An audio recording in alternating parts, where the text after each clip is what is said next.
Throughout this video, I will be using the Watch the Line map to help orient folks with the locations of the footage shown. Our first location is in the far northwest corner of Minnesota on a tributary of the Red River. Here we are looking northwest up the corridor. Common to many of the hotspot sites, there are obvious damages such as this dried up riverbed at the crossing of the pipeline. Let's zoom out from the Red River and move to the next site at Middle River, also in Marshall County. This is one of 21 sites that Enbridge used a horizontal directional drill, an HDD, to bore under the river. Enbridge says, although land around the drill entry and exit locations is disturbed during HDD activities, it will be restored to its pre-drilled state. Next, we move to the Snake River, also in Marshall County. This river was featured in a video titled, "Where Did the Snake River Go?" In August 2021, the river had all but dried up. Nothing but a few puddles remained where the pipeline crosses. During this flyover, 2 years later, we can see that the river is higher, yet there is still a ridge of bare ground right where the pipeline goes under. Next on the map is a cluster of 3 sites, all within 2 miles of each other, but because of time, we will only look at 2 of them. At this site, there is a stream along the road that gets much larger at the edge of the pipeline corridor, where the water is upwelling from the ground. Along most of the construction route, Enbridge drove sheet piling into the ground to form a trench to drop their pipeline into. This is what it looks like. The sheet piling that Enbridge drove too deep into the ground pierced aquifers, which is the source of the upwelling water. Here we have a thermal image of the upwelling water. We can see the 56° Fahrenheit temperature. Because this site is legally accessible by the public, we are able to visually confirm this upwelling on the ground. You can see a pretty strong flow of water here. The next site is about half a mile from the last. Both of these sites were trenched using sheet piling.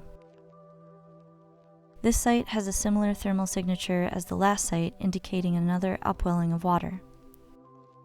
The next site is the Clearbrook Terminal, the site of the first reported aquifer breach in Clearwater County.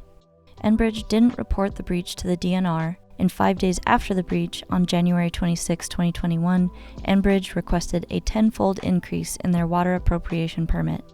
The DNR then sold Enbridge an additional 4.5 billion gallons of water for $150. The DNR found out about the breach 5 months later, the breach didn't get fixed for a year, and 72 million gallons of groundwater spilled out of the breach. This is what it looks like today. The next site, Walker Brook, has been through 3 years of ongoing construction as Enbridge moves their equipment in and out of this precious place for reasons unclear to us. WA has a different video about Walker Brook that I encourage you to watch. Let's have a break from looking at the harm Enbridge has caused and look downstream at Walker Brook Lake, just north of the construction. The next site is the Mississippi River, just a few miles downstream of the headwaters. This is the site of the first iteration of the Firelight encampment, as well as where multiple frackouts were reported. A frackout is when drilling mud from the horizontal directional drilling is pushed up through the riverbed from pressure beneath. Enbridge caused at least 28 reported frackouts during construction, exceeding the typical 50% failure rate, with 67% of their HDDs fracking out.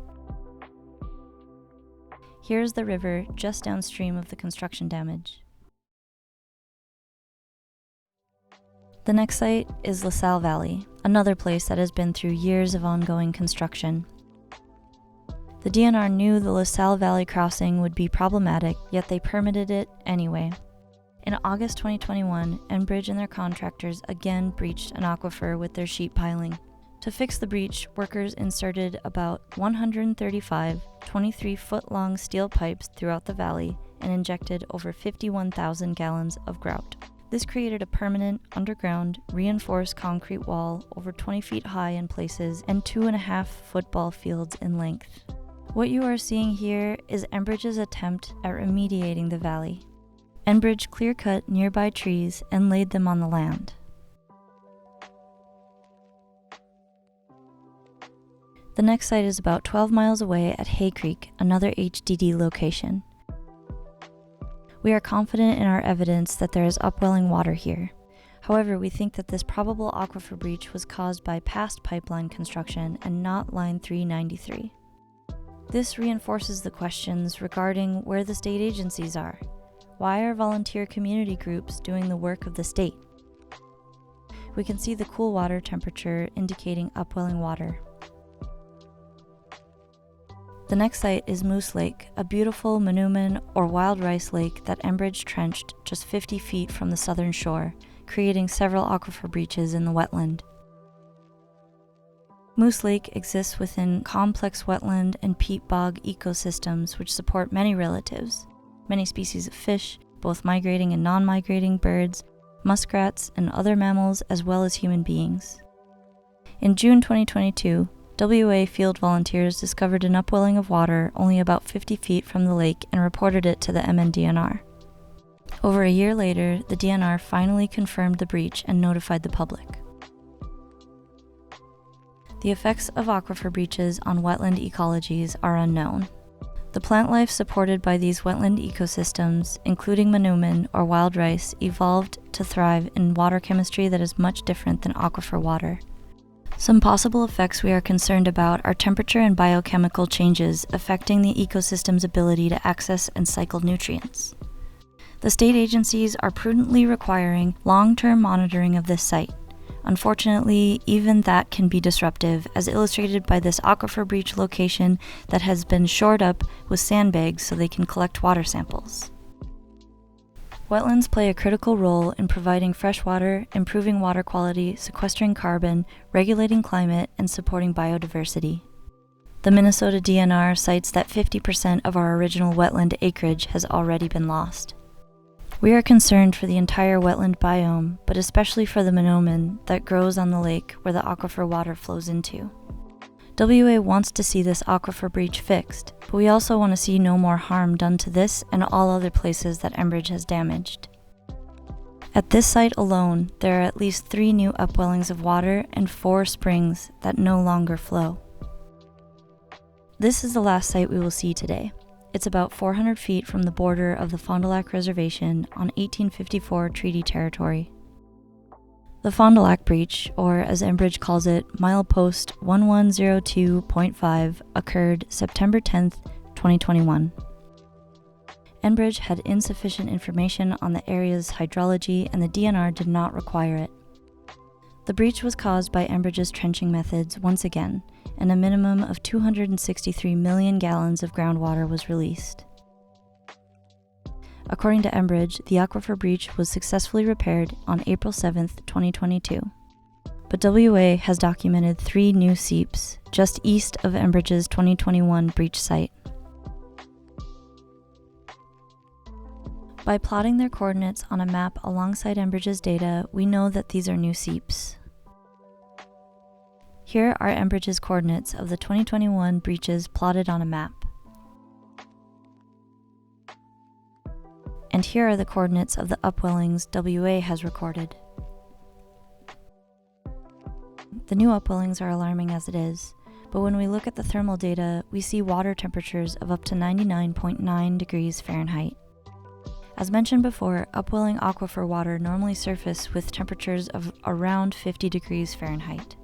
In an agreement between Enbridge and the DNR, Enbridge paid $450,000 for ongoing monitoring, with over $1 million more available for restoration, mitigation, or monitoring. Again, we ask, where is the DNR? Where are the state agencies? Who is holding Enbridge accountable for this ongoing damage to the land and water? Joanna Macy writes that, until we can grieve for our planet, we cannot love it. Grieving is a sign of spiritual health, but it is not enough to weep for our lost landscapes. We have to put our hands in the earth to make ourselves whole again. Even a wounded world is feeding us. Even a wounded world holds us, giving us moments of wonder and joy. I choose joy over despair, not because I have my head in the sand, but because joy is what the earth gives me daily, and I must return the gift. A reflection from Robin Wall Kimmerer. So, as we work to hold Enbridge, their contractors, and the state of Minnesota accountable for the harm they have caused, And as we attend hearings and meetings to prevent further harm from being done to the earth and our relatives, we must also cultivate and maintain good relationships with the land, water, and each other. Being on the land in a respectful way is both an act of care and an act of resistance in this society that tries to alienate us from nature. My hope for WA and everyone else is that we will continue to resist harm by direct action against extraction, as well as by being in good relationship with nature, each other, and ourselves. Miigwech, Bizendawyeg, thank you for listening.